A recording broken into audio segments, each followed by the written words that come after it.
I think that the label, right, pathologizes people and pathologizes their best efforts to survive. I believe that their brains, their bodies were amazing and survived so much more than many of us could ever imagine. And they found a way to exist, continue to live, and function. Welcome to Whole by Design, the podcast exploring the human experience with compassion and curiosity. Together, we'll uncover powerful internal resources and tools to help you embrace clarity, joy, and your full potential because you are whole by design. Hi, everyone. On this week's episode, we will be diving into the way that our bodies are built for survival. And I want to have you stay until the end when Robyn is going to talk about the main reason why people get into therapy in the first place and what you can do about that. Today, I'd like to welcome Robyn Brickel, who is an expert in trauma-informed clinical work, and she is the owner and founder of Brickel and Associates, where she leads her team to do amazing transformational work with people who are working through all their trauma symptoms and reclaiming their lives. Before we jump in, don't forget to check out our website, www.vivapartnership.com, for free and low-cost resources that can change your life. Thanks for joining us, Robyn. Thanks, Julie, for having me. It's always exciting to sit and talk to you. I love talking to you because you are just a full treasure trove of wealth, and I'm especially excited to talk about the way that our bodies are built and how amazing they are and how they're specifically built for survival. Yeah, I think talking about trauma for the two of us and the approach to our bodies and our brains having everything that we need to survive and take care of us on the path forward is a wonderful conversation. I look forward to it. Oh, yes, totally. And of course, as our paths have crossed many times over the last, I don't know, many decades, I know we're very aligned in this idea that our bodies really do have a whole treasure trove of automatic resources that help us get through even the hardest of moments. Tell me a little bit about how you see that happening and what you see as people come to you at your center. Sure, I think that when people experience trauma, especially at a young age, they learn to adapt, they learn to develop in ways that attempt to keep them safe, attempt to keep them surviving. And that can look like hypervigilance in adulthood, that can look like right hypoarousal where they just check out and numb and don't really feel the world around them. And I think that most of the people that we deal with, though, come to the table with some sense of hypervigilance because that was what kept them safe, right? They kept aware, they kept listening, they kept trying to read your face and your body language. And so they found ways to try and limit the pain and the danger in their life. And so I think that that just follows through, right? When you develop those coping skills and survival strategies at such a young age, becomes part of who you are, becomes part of what you do all day, every day. And there are amazing strengths that come with that.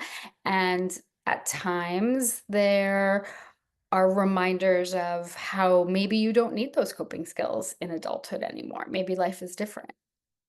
Yeah. And so you said something really important, which is that when life gets overwhelming, our bodies just automatically do these things to keep us safe. Mhm. And maybe you were making a little bit of a distinction between what that might look like in childhood, if that's when the trauma occurred. Of course, trauma can happen in adulthood as well, but it started sounding like you were talking about how Some of the things that we do that might work perfectly well to help us get through a really challenging conversation may no longer work in Mm. future chapters as we move forward. Can you tell me a little bit more about that? Sure. I think that, right, lots of times it's people um, making assumptions of what's going to happen. They attempt to keep quiet, be invisible, try and have some sense of control, try and manage the scenarios. If, right, if only I know everything that everyone's doing, I can keep people safe. And when kids do that, right, it's listening skills, it's heightened awareness, it's being quiet or being the comedian, right? It's the person who tries to change the room. And when that happens, when you continue those skills, right, throughout your life, because you learn that you need them, right, you need them to survive life or death. And in adulthood, when you find yourself in safer relationships, when somehow new relationships occur, whether it's friendships or romantic relationships or even work environments, right, you find that maybe people are actually listening to you, maybe the environment is safe. And yet the response that a trauma survivor might bring to the table is much larger than could be necessary for that moment. And then Mhm. sometimes it becomes confusing in those relationships. Yeah.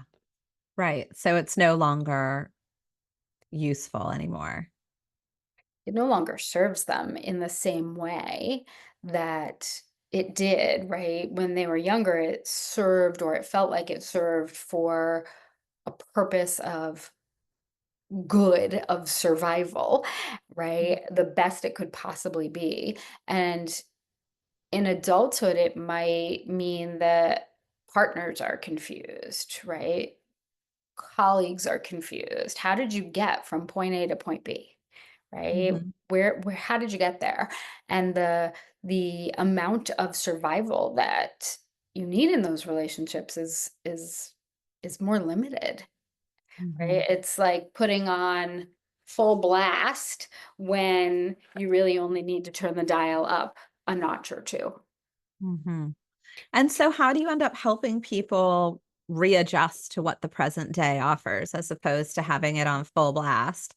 Being able to kind of downtick like the amount of distraction or entertainment or hypervigilance or whatever. Right. So usually when people come into either of our offices, they a lot of times don't know why something's not going the way they want it to. It just isn't. Right? I want to feel better. I want to do relationships differently. I don't know how this is happening. And so a lot of the work in the beginning is what we call sort of grounding to the present day, right? What's going on right here, right now? What can you notice, right? How can you just notice from your feet forward? How can you see what's going on when you look around the room? Is there danger currently? How do you know? How do you know if, right, the amygdala part of the brain, the smoke alarm has to go off or not, right? What is the trigger for that? Um, is it something that's happening currently, or is it something that used to happen? There's a sliver of familiarity, and so that feels different or sets off that emotion, right? So present day, building, grounding, understanding what's going on around you, building the relationship in therapy is important, right? A lot of our clients have never had safe relationships. They've never had places where they feel heard or seen or safe. And so building that sometimes in the therapeutic relationship, right, is so healing and reparative. And at the same time, it also starts that healing process at times toward grief as well, right? When you feel a different feeling, when you feel safe, when you feel cared for, it's possible you start to notice times maybe where that wasn't the case. and how Mhm. hard that is. Yeah. And so, in my experience, that has actually helped people lessen their load, right? Because they're holding the grief anyway. It's Mhm, just this provides an opening, mhm, and having some of that leave being stuck in their system actually leads mhm, to feeling better in the present day. mhm, mhm. Right, I mean, there's so much a lot of times that's that's capped off inside of a trauma survivor's body, right? Because allowing anyone to see you may have been dangerous. Mhm. And so being able to stay flat with your affect, being able to, right, look like you can manage everything and what's going on the inside may not always match the outside. Yeah.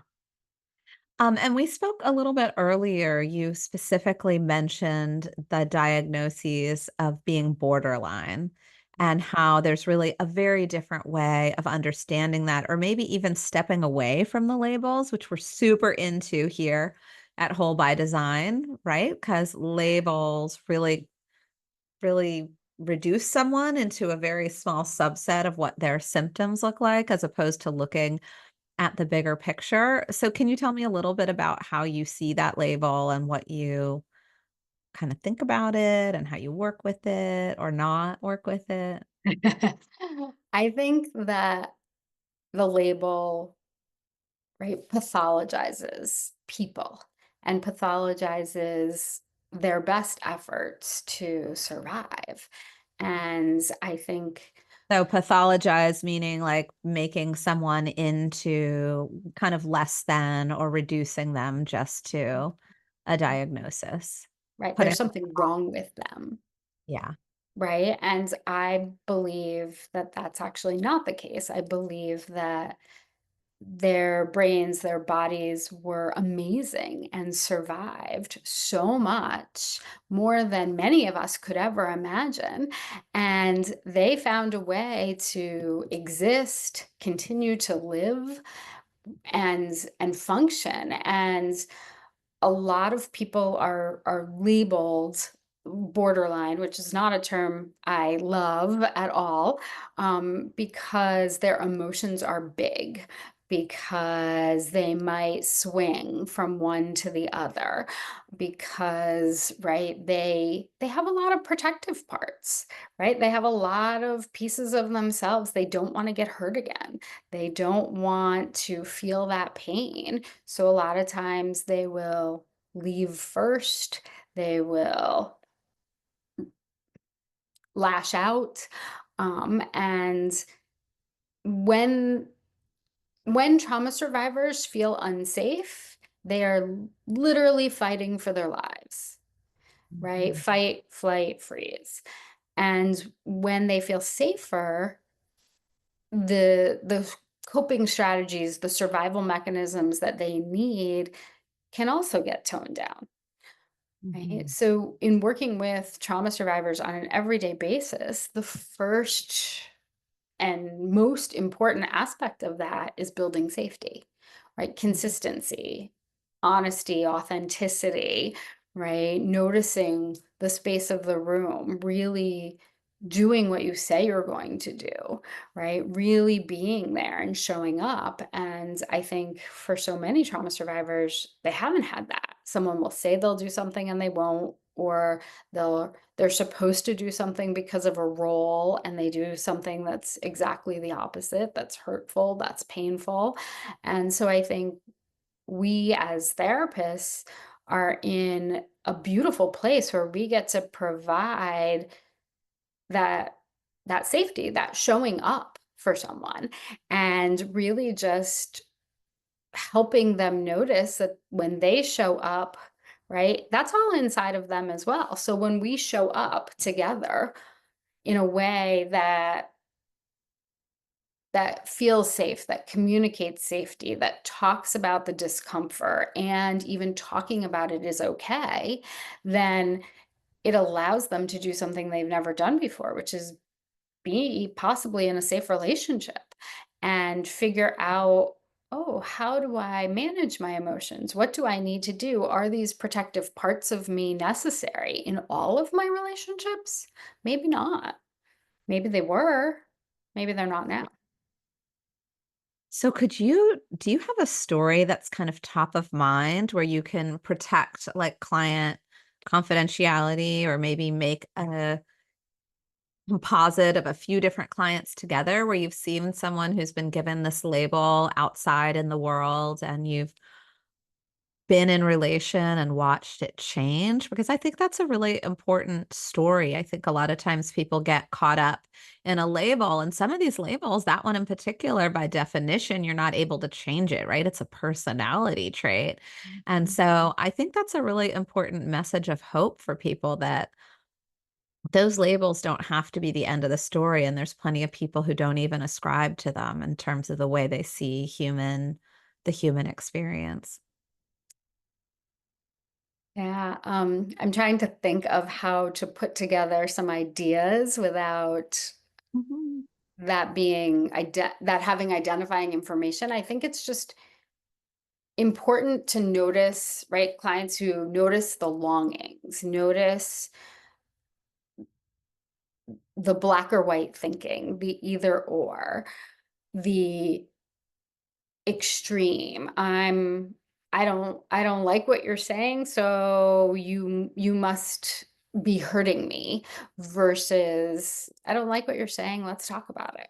Let's talk about how it makes you feel. What do you notice, right? How can we talk about something that's uncomfortable and still make it safe, right? I think some people are so used to nobody caring about what they have to say or how they feel, or there's just been no space for it. That's how they felt. So they don't share those things, right? Whereas it's important to me. I want to hear when you're upset with me or angry with me because I'm going on vacation, or right when you see me as someone really important and maybe you don't feel like I'm taking that into as much consideration. And if we can talk about it, we can talk about how I am. And I know that this is going to be difficult when I'm away, right? Or when you leave my office and you worry that you can't take this with you, right? How you're going to manage that outside, right? How to build those tools, how to know that you can come back to it, right? So therapy in and of itself provides that consistency of being able to experience something, leaving it, maybe trying it in your real world, coming back, having it again, right? It really helps heal by creating new neural pathways of what relationships look like. Mhm. And so you've seen that happen with your clients where they come in pretty extreme about the way that they experience relationship ruptures or relationship challenges, and by the end have been much better able to tolerate disappointments that happen relationally and even communicate what their needs are. I think that it's I call it, right, expanding your window of tolerance, right? Being able to widen that space where you can manage those emotions, manage those situations, and know that you're going to be okay, right? Most of my clients have been okay. They've survived. They have more skills than I do with regard to how to manage life and survive. I think the difference is shifting from survival to caretaking of self, living, and how to be able to shift that for yourself, that maybe taking care of you is important, right? Maybe it's getting seen, finding those relationships where you're heard, where where you're able to notice what you're experiencing, where my clients can come in and right talk about, oh my gosh, I can barely breathe, or right, I can feel this in my gut, and how the nervous system reacts to that, right? Because our nervous system has been kind of programmed with trauma at times. When trauma happens so early, the nervous system functions that way, right? It knows that smoke alarm needs to go off at any time X or Y is felt, Yeah. not always discriminating around, right? Is this dangerous now? Right? Mhm. It's right. I smell that perfume, I smell that cologne, and the activation of the amygdala, the nervous system happens to go to fight, flight, freeze. And, I just walked past this person on the street and they were wearing that perfume or cologne, Mhm. right? How to be able to reground and say, I'm safe, right? I'm okay. This is not 10, 20, 30 years ago. Mhm. So if I'm understanding correctly, it's kind of like the body is built for survival and maybe it's encoded all these different things that it saw as dangerous when we were little, and it's like, "Oh, this cologne means danger. Oh, this sound means danger. Oh, this relationship move means danger." And it doesn't change, right? It continues to have the same kind of hair trigger reaction. I think you said 10, 20, 30 years later, Mhm. when some of those things might not have been that big of a deal. And I think you implied that within the therapeutic relationship, maybe there's times when you go away on vacation and someone might have one of those really big reactions. And because you've created this space and place and relationship safety, that you're able to look at it in a different way and help that person's system adopt something new that's maybe more adaptive to the present day. Yeah.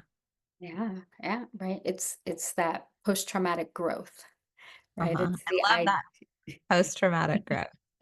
it's that idea that they've experienced that trauma and what happens after, right? When people show up in our offices and they are saying, right, I don't want to feel this way anymore. I want to feel differently. Is that possible? Yeah, it is possible. Right? And what would that look like? What do they want it to look like? Right? They don't want to go from 0 to 60, right? That quickly, right? Mhm. How to be able to slow that process down, how to be able to know they're okay, right? And to be able to go slower. Nothing is happening currently, assumably, in their lives that puts them in direct danger. Yeah. I love that. I almost wanted to pause you right at that brilliant thing that you said, which is that, hey, someone gets to that moment where they say, I don't want to live this way anymore. I don't want these things to happen. They're like, is that possible? And you say, Yeah, of yes, that is course. so major. Yes. I think sometimes when we're living in our own experience, our own head, our own body, and it's just like Groundhog Day over and over and over again. Ugh, people Mhm. disappoint me. Ugh, no one's there for me. Ugh, I'm all alone. Oh, I'm broken. Here it is.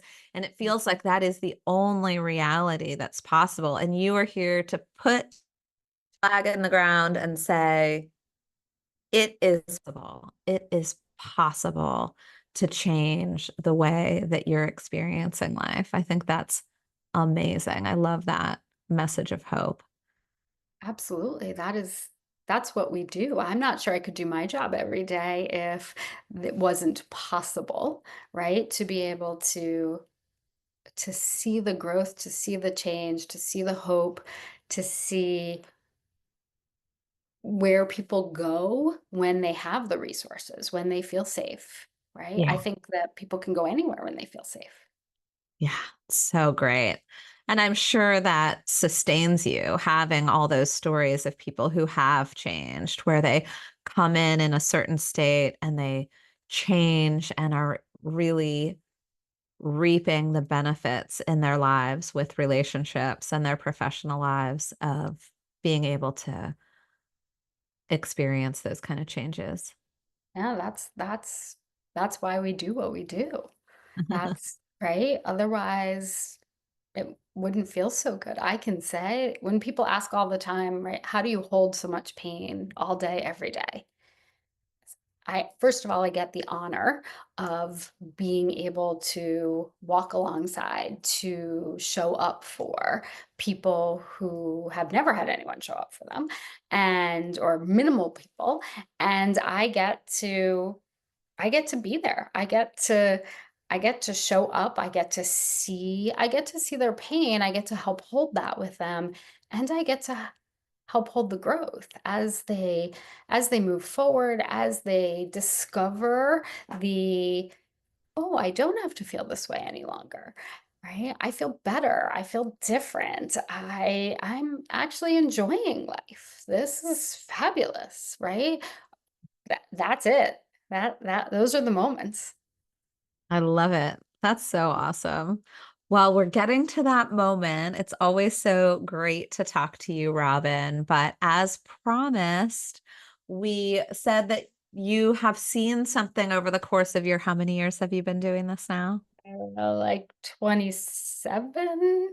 27 years, so almost 3 decades. You noticed one kind of commonality among people who end up in your therapeutic office, and I wonder if you could share a little bit about that.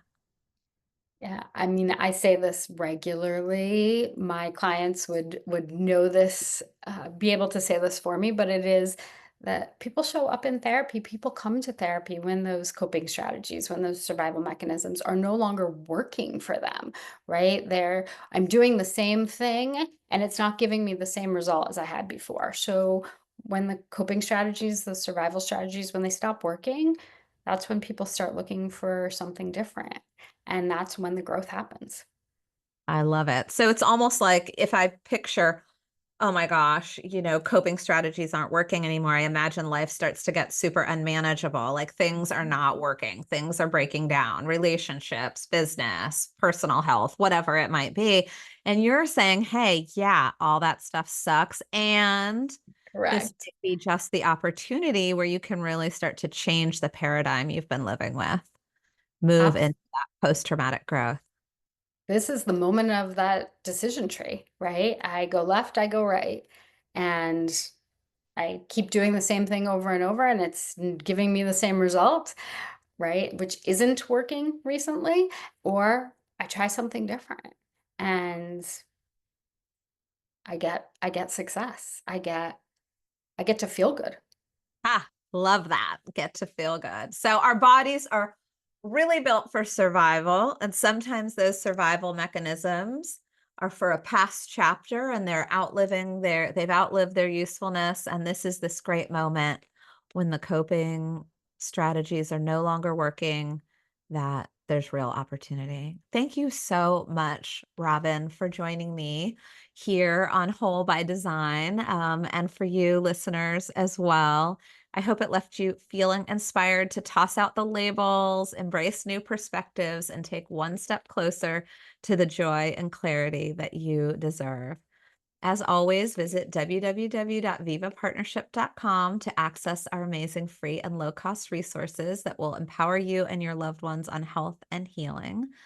Let's spread the message, subscribe, review, or share this episode with someone who could benefit from a stigma dropping approach to mental fitness today.